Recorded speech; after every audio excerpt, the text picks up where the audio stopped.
धन, प्रतिष्ठा, इज्जत, ये सब मैं कमाना चाहती हूँ। I want to be so rich. आज मेरी एक बिजनेस मीटिंग है and I know I do it so good. Branded गाड़ी, बहुत सारा धन। अरे समाज में इसी की तो इज्जत है।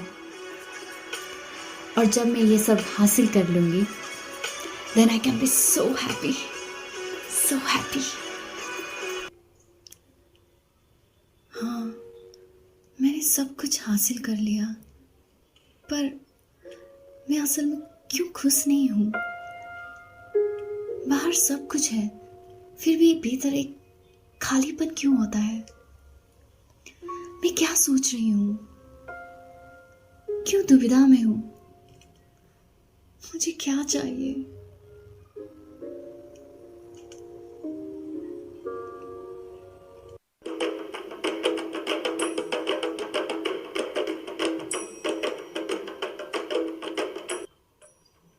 अगर तुम्हें दिखाई पड़ जाए कि धन से कुछ नहीं मिलता, तो धन की याद अपने आप विसर्जित हो जाए और पद की दौड़ व्यर्थ है।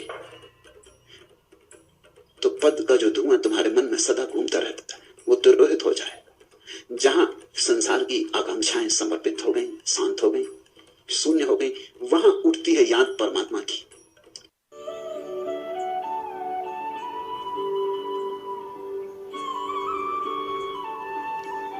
मेरे नन्हे प्यारे बच्चे, जब आप इस संसार में आए तभी मैं माँ बन पाई।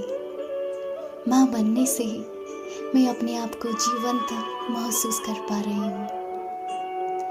जब आप हमारे परिवार में आए तो हमारे परिवार में खुशी, समृद्धि, सब कुछ आपके साथ ही आ गया। एक महिला के लिए उसकी औलाद, उसका परिवार क्या महत्व रखता है, ये मुझे एहसास हो गया है।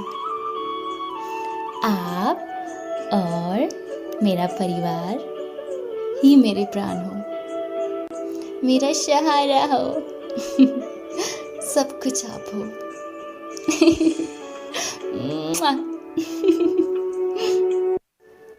कुछ महीने बाद उसका देहांत हो जाता है।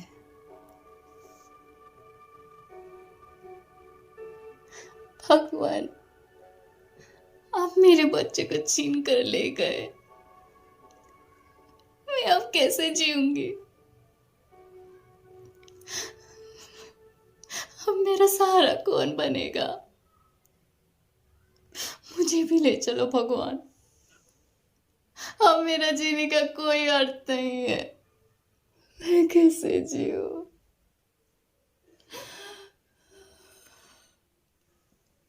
नहीं, अपनी तरफ देखो, न तो पीछे न आगे। कोई भी तुम्हारा नहीं, कोई बेटा तुम्हें नहीं भर सकेगा, कोई संबंध तुम्हारी आत्मा नहीं बन सकता, तुम्हारे अतिरिक्त तुम्हारा कोई मित्र नहीं।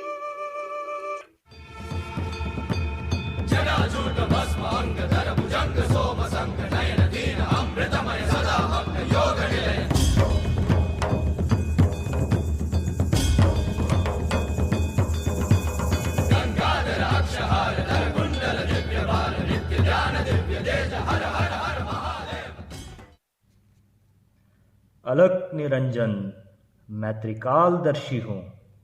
मुझे ये सब सिद्धि मेरी पूजा पाठ, शास्त्र का ज्ञान और हठ योग से मिली है।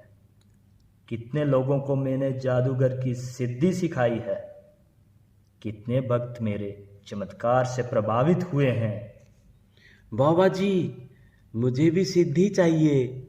मैं परीक्षा में प्रथम श्रेणी में उत्तीर्ण होना चाहता हूँ। कौन बोला? अरे बेटे, तुमको मिल जाएगा। बाबा के नाम पर कुछ दान करो, शनि ग्रह की पूजा करो, धूप बत्ती करो, दीपक जलाओ और बाबा से आशीर्वाद लो। जिसको जो भी चाहिए वह सब मिलेगा। मैं सबके लिए सिद्धि, जादू और चमत्कार की बात बता रहा हूं, पर मेरे खुद का परिवार बिखर गया।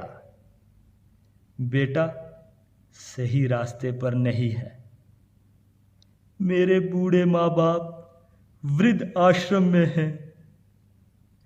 पत्नी मुझे छोड़कर चली गई है।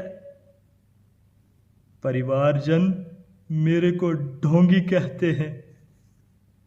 आखिर मैं ये क्या कर रहा हूं? मुझे जीवन कैसे जीना चाहिए था? इस उम्र में मैं खुद को कैसे शांत कर सकता हूं? नहीं, नहीं, ये सारे भटकाव। अब मैं कैसे शांत रह सकता हूं? मेरे लिए ये सही मार्ग नहीं है। मैं खुद सही मार्ग पर नहीं चला, मेरे परिवार को भी नहीं चला सका।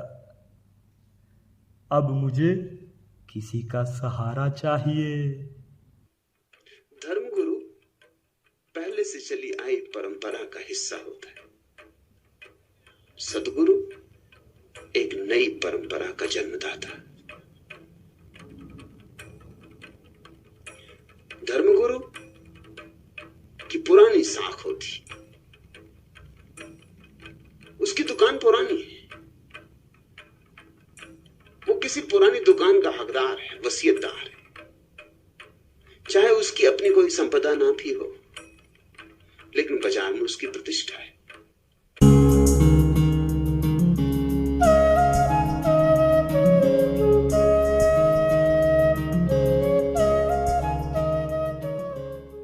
जिसको तुम खोज रहे हो वो तुम्हारे भीतर मौजूद है।